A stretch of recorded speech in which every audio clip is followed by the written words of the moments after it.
Hello, good morning, good afternoon, good evening, wherever you might be. A big welcome to you all.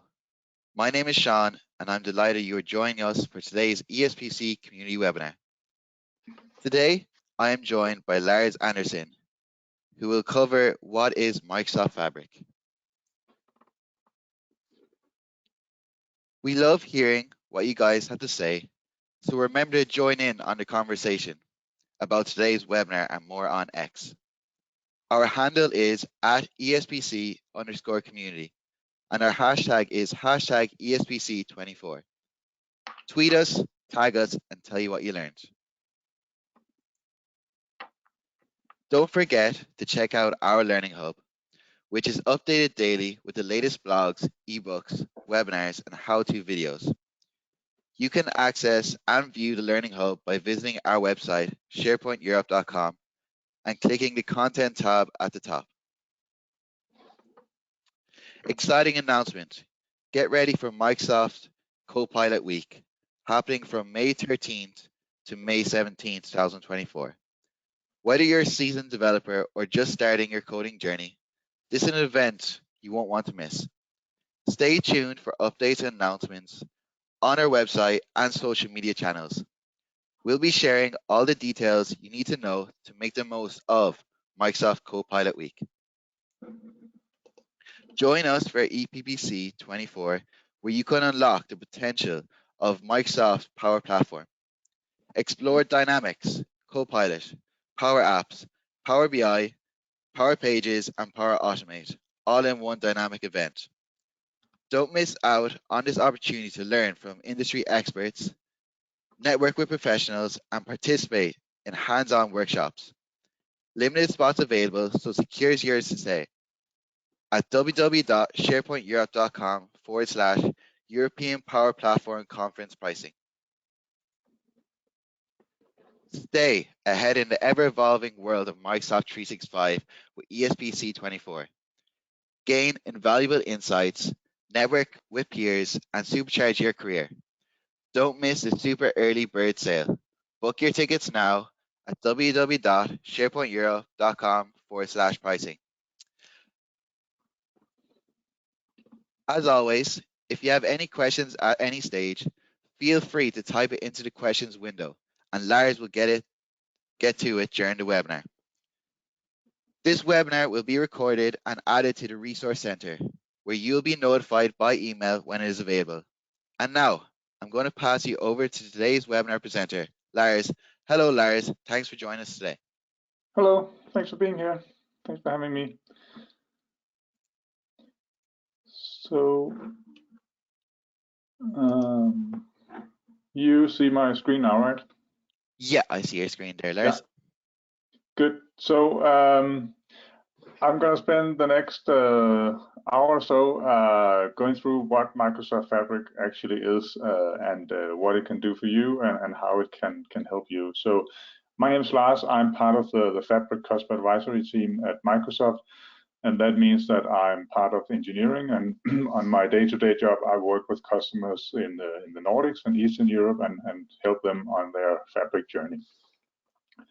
So if you look at the landscape for machine learning, AI, and data in general, or looked at it like about a year ago, it was very scattered. There's a lot of different solutions, both from Microsoft and from a lot of other vendors out there.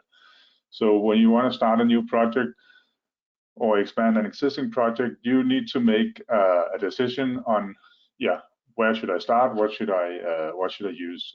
So that can be very complex and very difficult. And this is challenges that organizations are facing on almost on a daily basis today. So when you work with data solutions, where Fabric comes into play, then we have heard this from customers that there are so many different options out there, and it's hard to select what they actually should pick and choose. And we also hear that some systems are siloed, and the data quality is not good. They are spending a lot of time and money and resources on doing integration and maintaining the solution instead of enhancing the solution. And there are different skill sets required, because if you choose solutions for your data platform from a few different vendors, well, then you need to work with those different systems that requires different skill sets. So this is an example of architectures you can see here on the right-hand side that just are complex in general. And that is what we as Microsoft want to change with Fabric. If we talk to these chief data officers or data platform owners, or what you want to call them, but the people who actually work with data in organizations and are responsible for delivering valuable data to the organization so they can make informed and data-driven decisions, then we often hear that they want to work with the data. They don't want to work as a chief integration officer. And that happens in many cases today, because when you have different systems from different vendors, or even from different systems or solutions from Microsoft, then you need to do some integration, which, as I said before, takes time and resources. So that's a statement that we heard from many organizations and continue to hear. So if you look at Microsoft, of course, we have at Microsoft a lot of solutions already in the Azure stack. We have everything from the data integration to data engineering, warehousing, and so on, which is great and it works.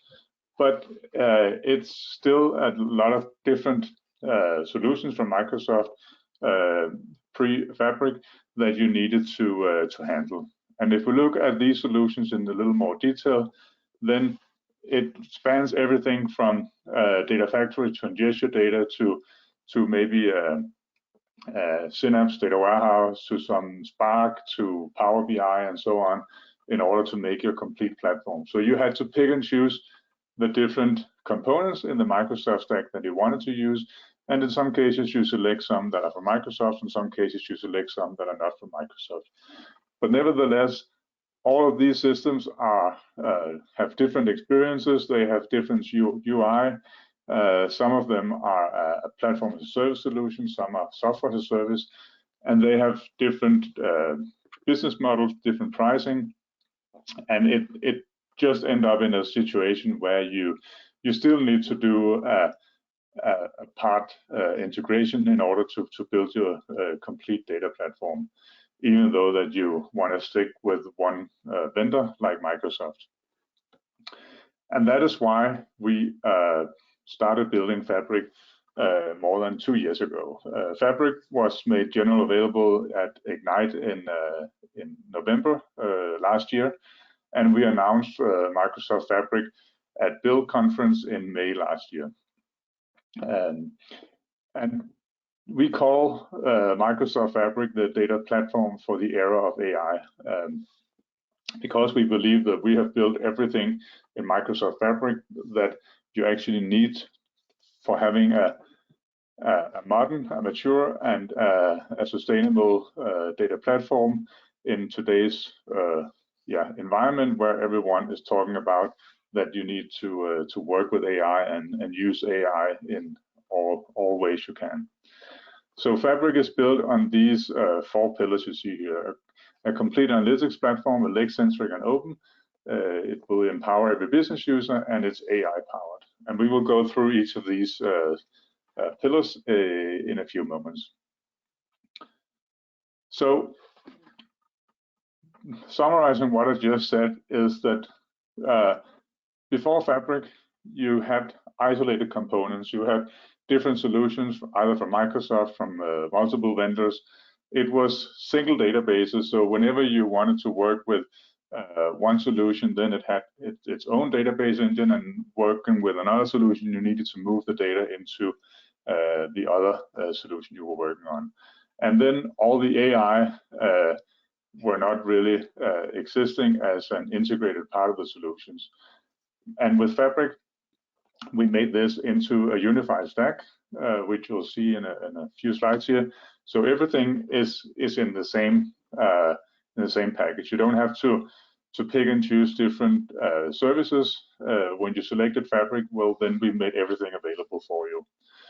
And moving away from a single database as well. So all the data you work with in Fabric is available for all the different experiences in Fabric. So you don't need to move data whenever you want to go from having created a SQL-based data warehouse, and then you may want to do some Python in a notebook. Then you're just working on the same data. And then we have spent a lot of effort making all the Gen AI built in. So there are co-pilots in a number of the experiences in Fabric available today already. So you can get help and you can use co-pilots to learn.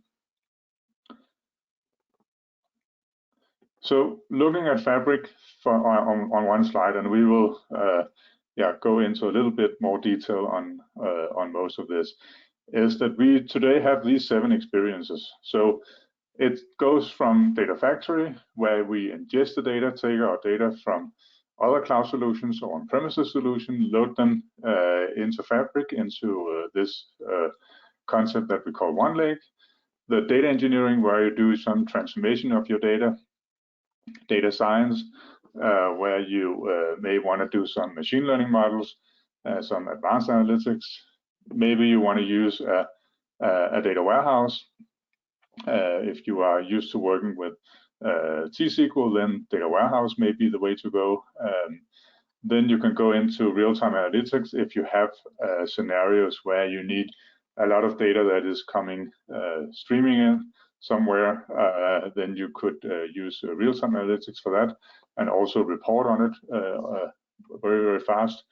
Then we have Power BI, which has been around for many years, and Fabric is actually built on the foundation of Power BI. So when I show you what Fabric looks like in a short demo, then if you're familiar with Power BI, well, then you're actually also familiar with Fabric already. And the last experience, which is the only experience that we still have in preview, is the experience we call Data Activator, that will enable you to be more proactive and make more actions on your data. So taking a look, coming back to these 4 pillars and going through each of them so you can actually know what is in each of them. So let's start with the complete analytics platform. So expanding the one slide about Fabric a little bit here. So in Fabric, as I said, we have these 7 experiences. And the foundation is basically OneLake. Now here we say it's the Intelligent Data Foundation, because it comes OneLake, that is where we store all our data. And that's normally stored in when you create a lakehouse in Fabric, then we store the data in OneLake. Then we have One Security, which is the part of the foundation here that is still being worked on. We have the first parts available now in preview, but the vision is that you should be able to apply security directly on your OneLake data, so the data foundation. And then no matter if you would like to do Python on top of your data or you would like to create Power BI, it will all go through the same security model. That is the vision, and we will get there in the future. There will come more this year, and then we will also see more capabilities coming next year, calendar year. Then we have the third one here, which is Universal Compute, and that is also where we differentiate Fabric from these standalone solutions, because in Fabric you need compute capacities to work with the different experiences, and the capacities are using what we call compute units, and compute units is basically CPU that we make available for you, and you consume it in the experience that you need. I'll come back to exactly how that works, but you don't need to buy individual capacity for Power BI workload and individual capacity for your data warehousing workload. You just need to have enough capacity to do all the workload that you're doing. Then we have the shared workspaces. which is again inherited from Power BI, where we have had workspaces since Power BI was launched, and that is the exact same workspaces that we are using when we are working with Fabric. You may have seen that we had this Fabric community conference a few weeks ago, and at that conference we announced that we now have folders and workspaces, so it's actually possible to organize your content much better than before, because before workspaces we only had like one flat structure, so you could not really make any structure. And the final part here is the AI assistant, and I'll come back to that. That's about enabling all the Copilot capabilities. And then you can see here on the right-hand side, there are a lot of other stuff related to Fabric with you can use CI/CD, you can organize your content, you can monitor it, you can have a governance around it, and so on. And that's part of it is inherited from Power BI, and we also build a number of new capabilities, and we continue to build new capabilities going forward.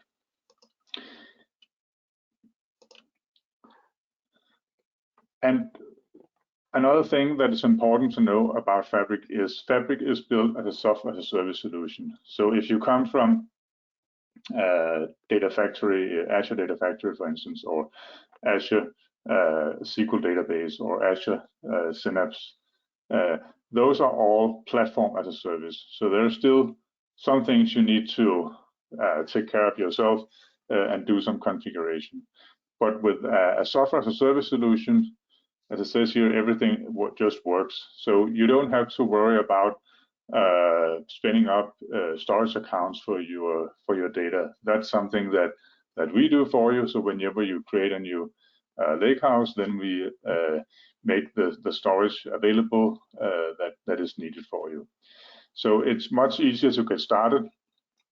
And if you have been on the Power BI journey since Power BI was launched, then we had that concept of 5 by 5. So we said 5 seconds to get started and 5 minutes to wow.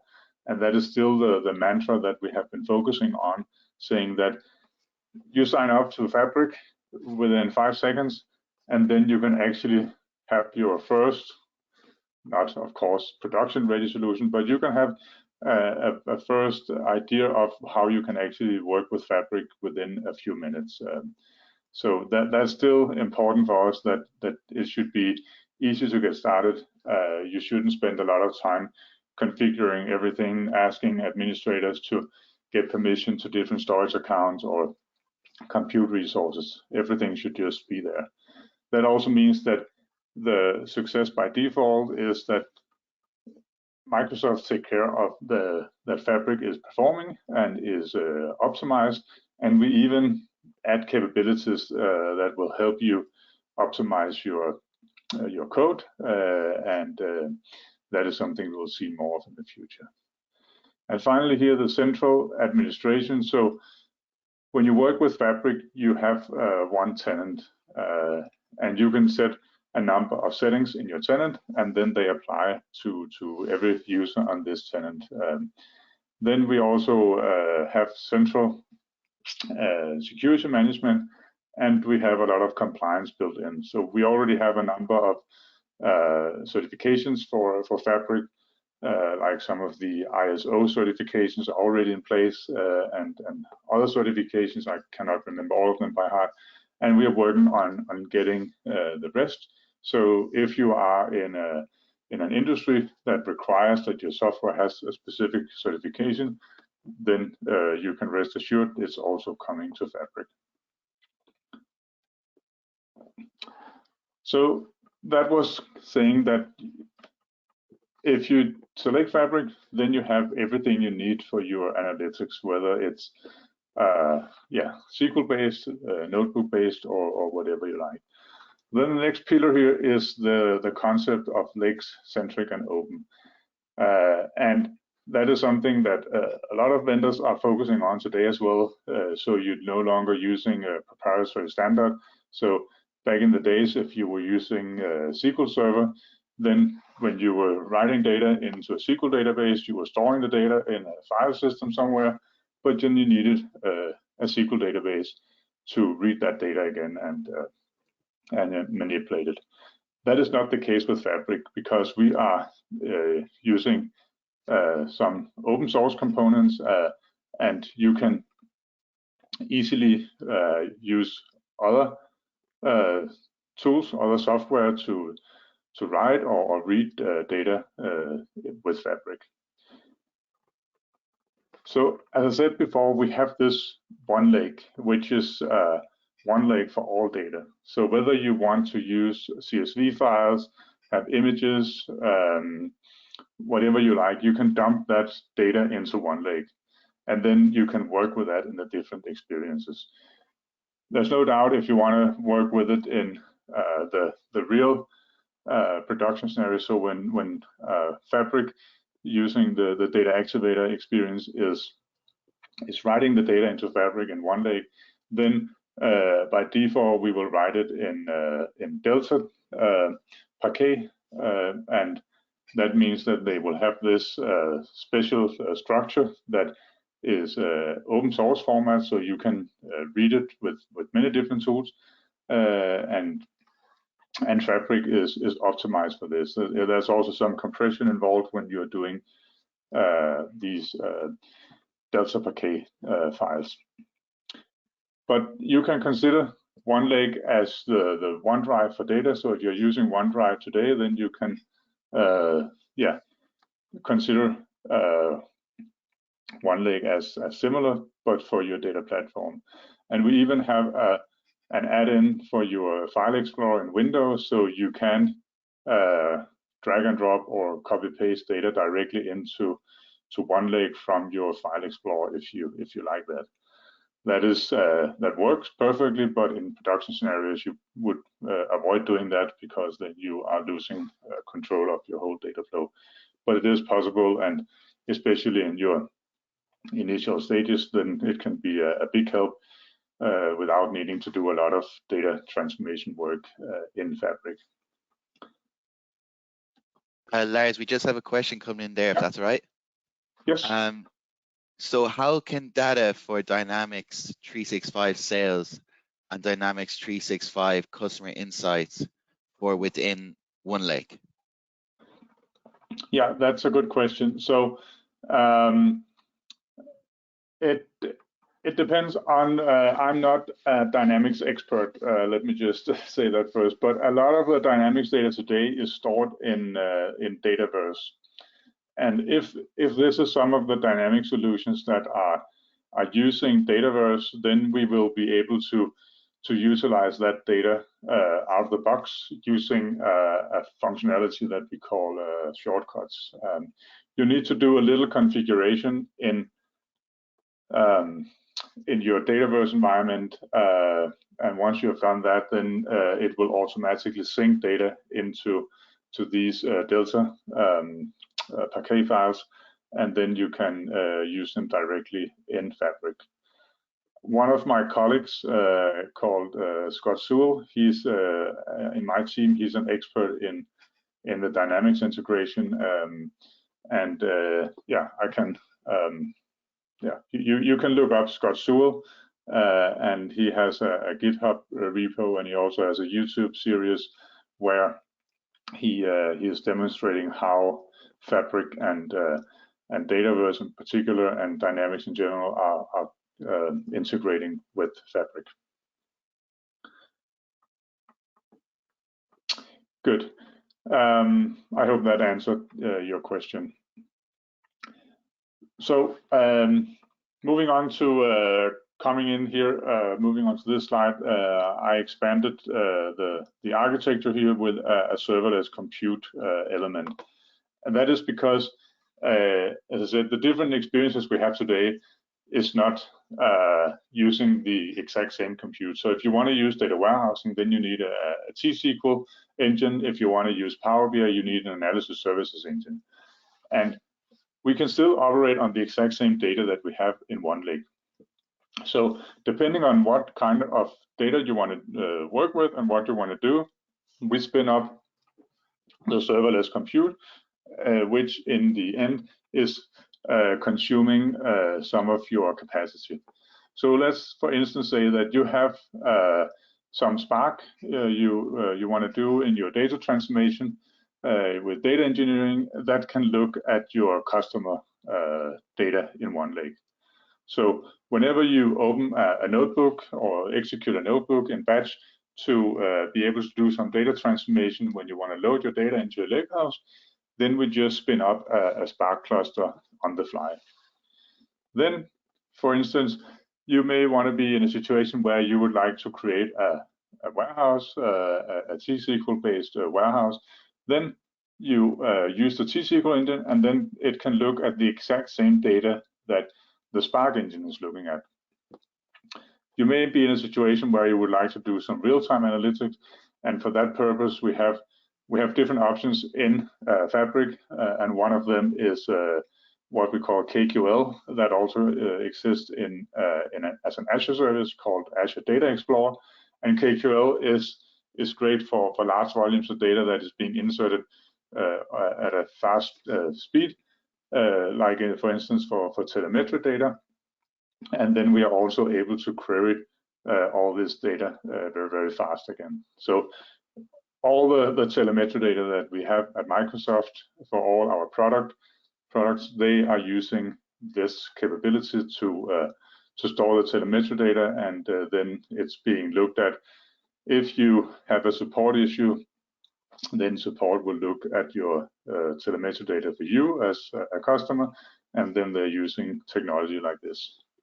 And as a final example, it could be you want to use Power BI, which is using the analysis service technology as the engine, and that is also spun up as a serverless compute here, and that will, in this case, look at your business KPI data. And all this data that is in here, as I said, they will by default be stored as a Delta Parquet format, and inside your lakehouse, inside Fabric, we will create what's called Delta tables that can be queried, and you will see that in my demo shortly. Sorry, Lars, just another question there, if that's okay. Sure. So someone's asking here, will Fabric be replacing Power BI, and can we pull data from SharePoint Online and have dashboard in Fabric? Yes, good question. So Power BI is still Power BI, but Power BI has become a part of Fabric since we launched it. So what actually happened in May last year when we announced Fabric in public preview, then all Power BI tenants from one day to the other became a Fabric tenant.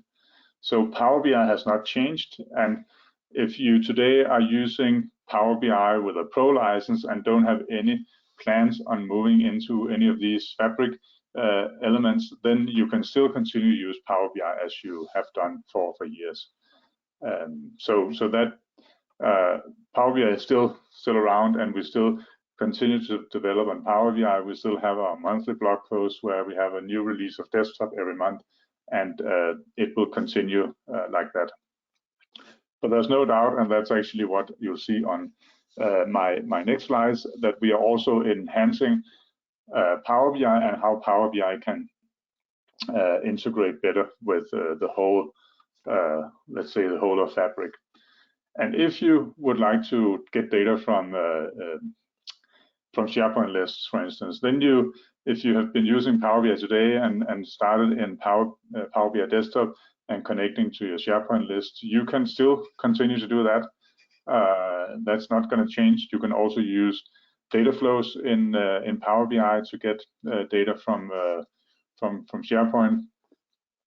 Or if you want to be more, I'm not sure if I should say advanced, but like more data platform enterprise, then you could use the data factory components, and the data factory components are pipelines, which is similar to Azure Data Factory, and it's also an evolution of data flows that we call data flows Gen 2.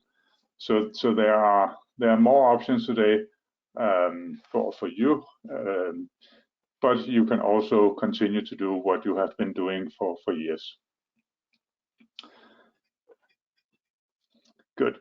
And coming to the Power BI part, when semantic models, that is the models you create in Power BI Desktop, they used to be called datasets, and we have renamed those to semantic models to better align with what we have in Fabric.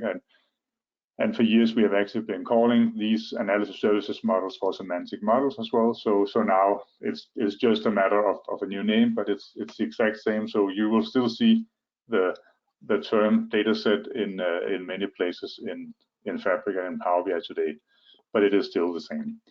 And until we released Fabric, we had two different connectivity modes. We had direct query mode and we had import mode. If you have been using SharePoint as a data source, then you will have been using import mode, because direct query mode is only supported against, let's say, real database engines. And if you connect to a SharePoint online list, that's not that doesn't support any query engines the way it is.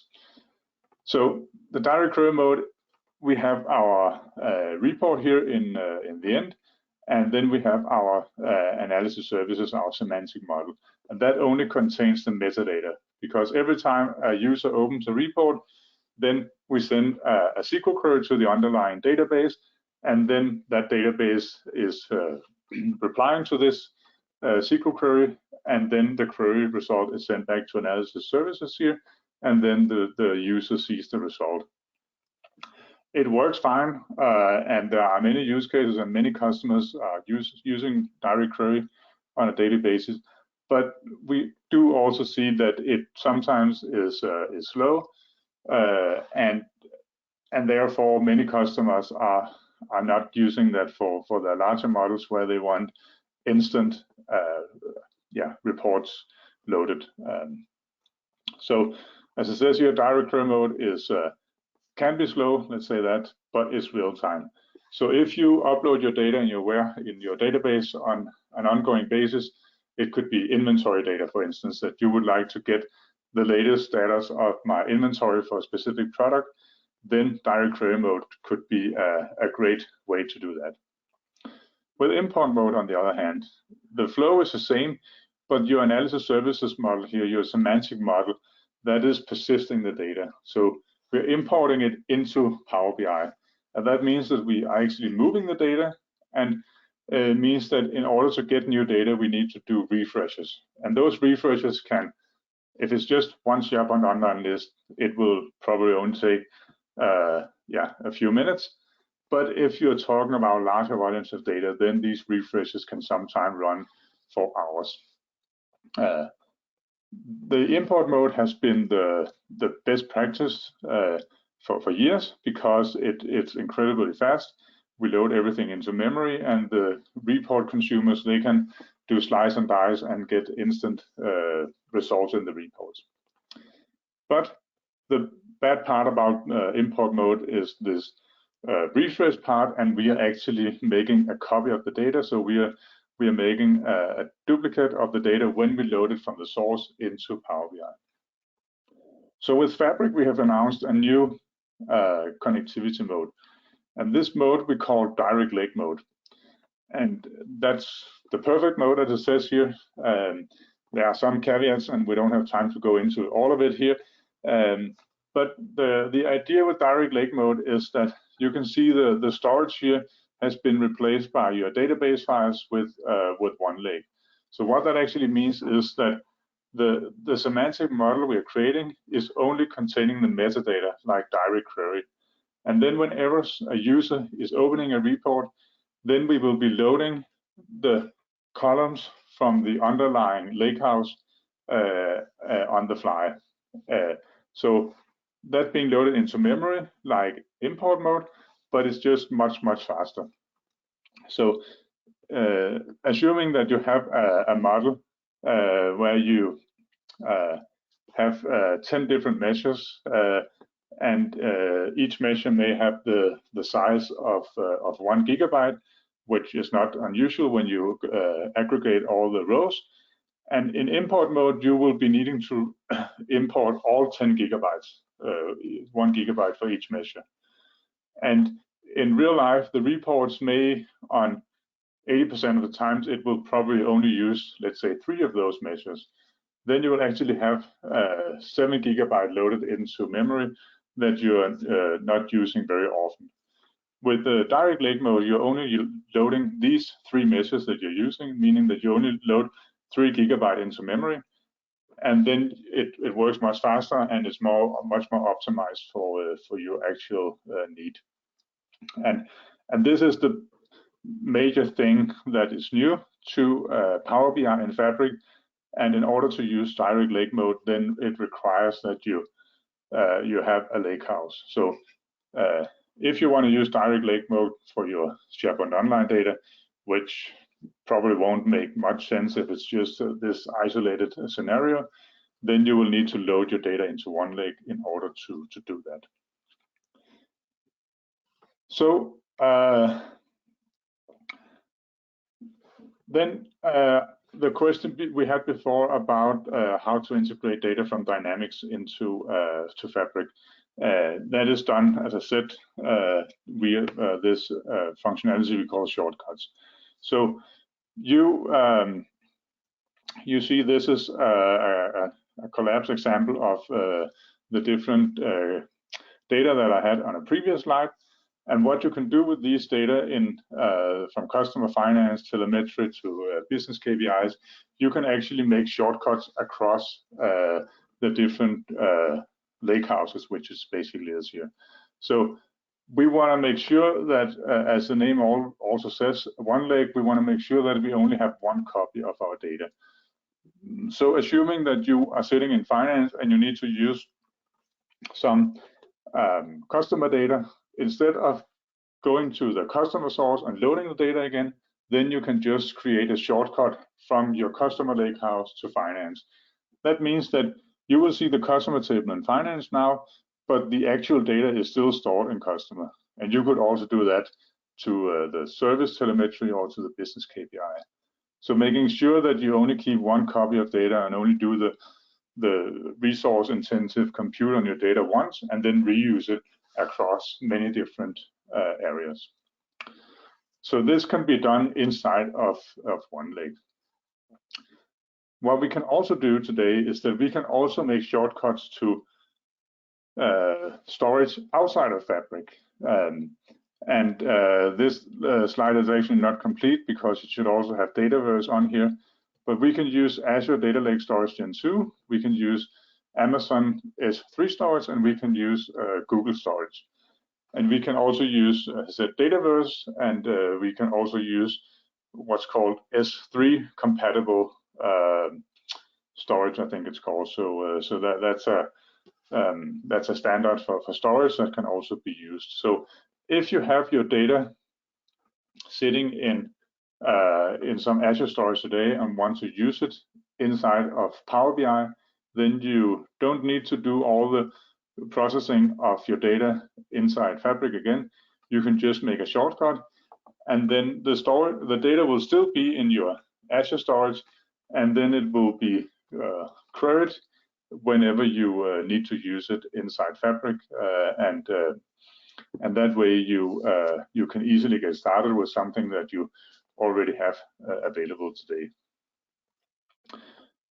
Just another question there, Lars, if that's okay. Yeah. So will direct lake mode not work with shortcuts?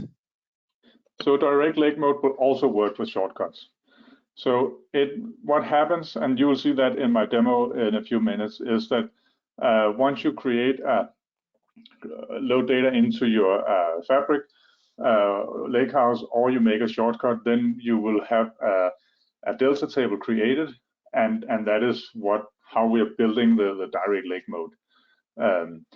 The thing with direct lake against shortcuts is that there can be a little more latency because data is stored somewhere else, but that is only the initial load of your model, meaning that the first time I'm querying something in my direct lake model, it's loading that data into memory, and once it has been loaded into memory, it stays there until it's no longer in use. So it does work. I don't know if anyone on this webinar is using Databricks, but we have a lot of enterprise users using Databricks because that has been like the leading notebook Python solution for a number of years. And if you're using Databricks, then you need some storage, which can be Azure storage or Amazon storage or Google storage, but you can actually also use OneLake as storage.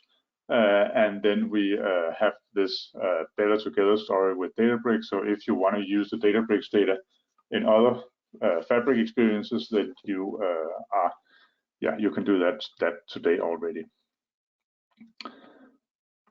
The last thing I'm gonna talk about before I do my demo is the mirroring capability. That was announced at Ignite last year and made publicly available at the Fabric conference in late March. And what mirroring does, and today it supports Snowflake, Azure SQL Database, and Azure Cosmos DB. So a database, as I also said before, with a SQL Server, that's a proprietary store. So you need to use your database engine to actually read this data.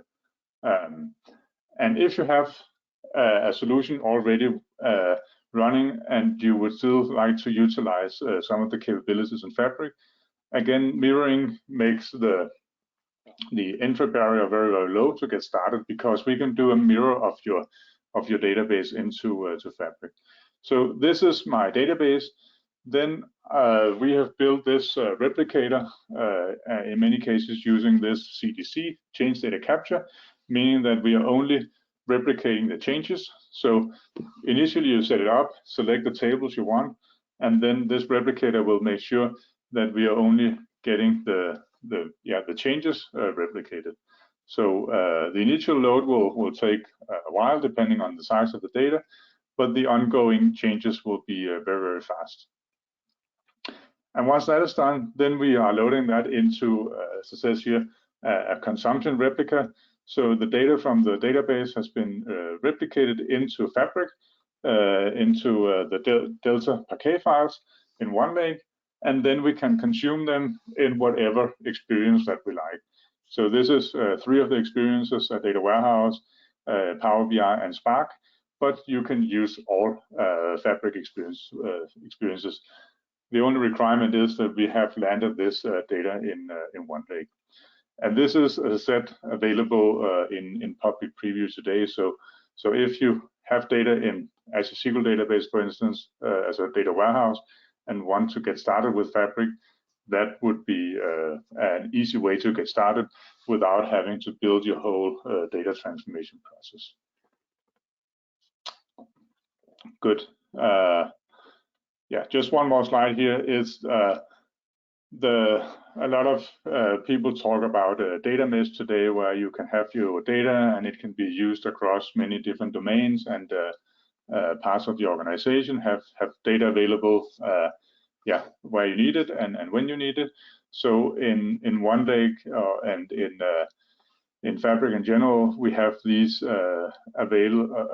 ability to attach domains, and domains, they will be attached to workspaces today. So if you have an HR domain, then you can attach that to a workspace. If it's operations, then you can attach that to a workspace. So you can actually easier structure your data and your workspaces and where the data is belonging to. And with that, I will do a demo. My idea was to do a recorded demo, but the video is not working, so I will do a live demo instead, which is also more fun. And I should have time here. So now you see a workspace in Fabric. And as I said, if you think this looks like Power BI, well, then it is basically the same.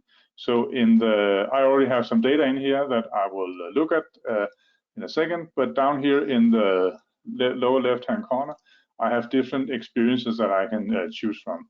So many will have Power BI as a default. You can have Data Factory, Data Activator, and so on.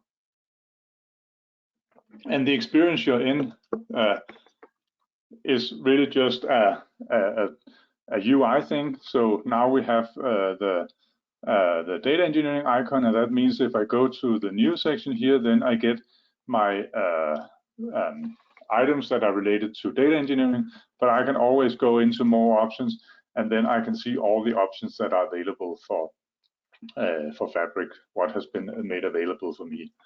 And maybe I should also say that in order to have Fabric available for you as a consumer, then there is a tenant setting that needs to be enabled, and that can be enabled for all users in the organization or for security groups. And another thing that is a requirement for using Fabric is that you need to have a capacity that can be a premium Power BI premium capacity, or it can be the Fabric capacities, and it can also be a trial capacity that you can get access to for 60 days. If I go back to my workspace, I cannot demo everything, and this is also just an overview, but I'll hopefully give you an idea of how easy it is to get started. So I will create a lakehouse, because a lakehouse, that is basically where we will normally start to get data into to Fabric and start working with it. So initially, I'll create a lakehouse, going into new, and then select lakehouse, and then I'll just call this SP and click create. And now Fabric is creating this empty lakehouse, and then it opens it. And now, after a few seconds, now I'm ready to get started to load data into my lakehouse. And I get some help here, so I can upload files. I can use Dataflows Gen 2. I can use a data pipeline. I can use a notebook. I can create a shortcut, and I can start with sample data. If we had more time, I would like to go in and I'll start the process of using a data pipeline, but I'm not completed. But opening a pipeline would be let's say, the normal way to do it if you have large volumes of data. You can also use Dataflows Gen 2, which is, if you have been using Dataflows in Power BI, maybe a more familiar experience. But for enterprise solutions, we normally see customers using pipelines to load data into to Fabric, and then you will be using, maybe you'll be continuously using pipelines to do transformations of your data, or you may be using Python in notebooks. So here I can, if I don't know what I should do, and if I don't have any data, then you can select one of these sample data, and you can also go down here, which is similar to the experience that you know from Power BI Desktop and Dataflow. Select a source. So I could search here for SharePoint. So I could select SharePoint Online list. And if I do that and click next, then I will be prompted for the connections and authenticate into getting access to this SharePoint list. So that is the way it works. And once you have connected to it, then you need to select your data, and the destination will be your lakehouse, and then you will run this pipeline. I'm going to skip this because it will take too long to do that. So I will go back to, I'll cancel this, and then I will go back to my lakehouse. And the fast thing to do for me here is to use a shortcut instead, because then I don't need to load data, then I'll just use something that I already created. So selecting a new shortcut, you can see here all the options that we have today. So I can use internal sources in Fabric, which is one lake. I can use some of the external sources. I'll use an internal source, and then I see all the lakehouses that I have access to. I will select my demo lakehouse, click next. And in here, I can see if I have files. I don't have any files in this lakehouse. I will see the files in here, and then I will see all the tables in here. So I have, let's just select my fact table, my product table, my date, and my customer, and click next. And then it tells me, what did I select? What do I want to do? Yes, I want to create it, and then I click create. So what's happening now is that I'm in this new lakehouse I created. Now I'm making a shortcut to the other lakehouse. And when you look at this little icon here, then there are two things you will notice. First, you'll notice this little triangle here. That is a simple thing telling me this is a delta table, which is this delta packet. And then I have this little icon here in the top, and this is like a link icon. So this is showing me that it's a shortcut. If I was loading data directly in here, I would still have the triangle for my delta table, but this link icon would not be here. So now I have this data available here, and then I can do two things. I can create a new semantic model. I can also open a notebook, do some Python code on top of my tables. And if I'm a SQL person, which a lot of data people has been historically, then when you load data into a lakehouse, you can actually move to the SQL analytics endpoint. And if I do that, I'll still be in the lakehouse, but now I'm in the SQL part of it. So this data is in my one lake now, and I can actually start writing SQL statements on top of it. So I can either do a SQL, so I can say select, if I can spell here, from DBO, let's just take the products, and then I can run this. So now it's querying my table, in this case, my shortcut. I can also use a visual query editor, which is similar to what you may know from data flows, and then you can start doing that. Here I can also go back to my lakehouse, and the last part of my demo, and we don't have too much time here, is that I will show you how I can create this semantic model. When I click on new semantic model, I need to give this a name. I'll call this SP semantic model, and then I need to select well, which workspace this should belong to and which tables I want. And for this example, I will select all tables, but I could select only a few of them. Then I click confirm, and now the web modeling authoring will open in a few seconds, which, if you have never done that, we have had that available in the browser for more than a year now, to be able to edit your existing semantic models or data sets. But this is the same experience that you have in Power BI Desktop for creating your or for using your diagram view, where you create relationships and you may do other stuff. And yes, perfect timing, finished talking.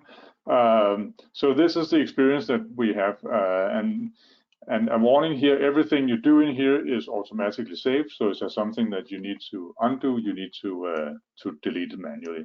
So I have a very small star schema here with my fact and my 3 dimensions. So I can create a relationship by dragging and dropping, which you are also familiar with from Power BI Desktop. And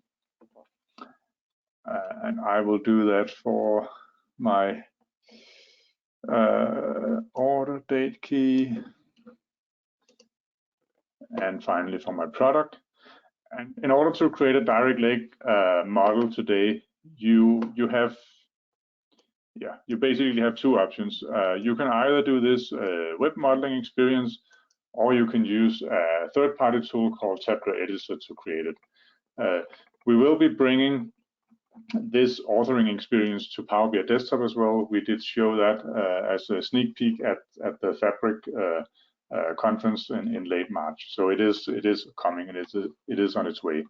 So here you can do, if you're used to working with a diagram view in desktop, you can do the same. The latest thing we have added very recently is to manage roles, meaning if you want to create row level security, you can create calculation groups, you can create new measures, you can create relationship, you can edit tables, but you can also create a new report. And if I say new report, then it will launch the report experience to connect it to this model.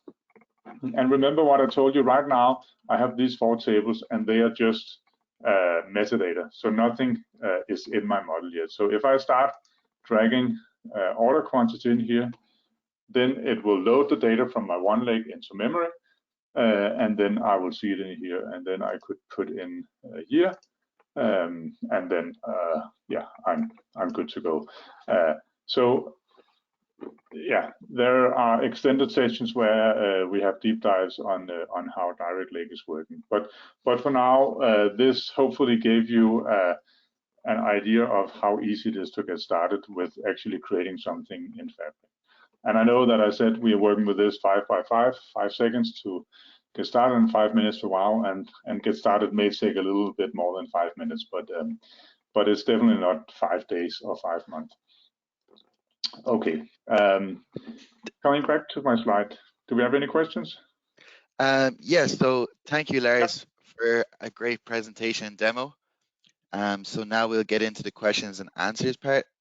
Should you wish Yeah, I to actually ask? have 2 more slides, but if there are any questions, let's take them.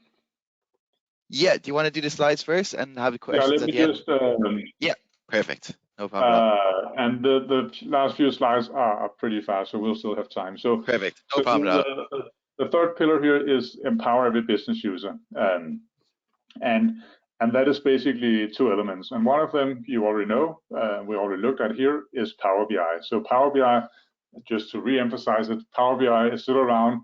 It hasn't changed, but now it's a part of Fabric. And the other part is the new kid on the block here that we call Data Activator. And we could also talk about Data Activator for a long time, so I'll just give you the quick pitch here. What Data Activator is a no-code tool where you can take data from a number of sources in Fabric today, and what's available today is Power BI and real-time analytics. We will have more sources coming in the future. Then you define some rules, and then you can set up alerts, triggers to Teams, to Outlook, or to Power Automate. And we will also have more output destination coming soon. So to give you an idea of what Data Activator can do, because you may think, okay, this is pretty simple, and it can be simple, but it can also be advanced. So a few examples of what you can do. So one example is if you have a threshold, in this case, alert me when the temperature exceeds 32 degrees. We have some data coming in here, and then all the red dots are when this alert is being triggered. So it happens many times.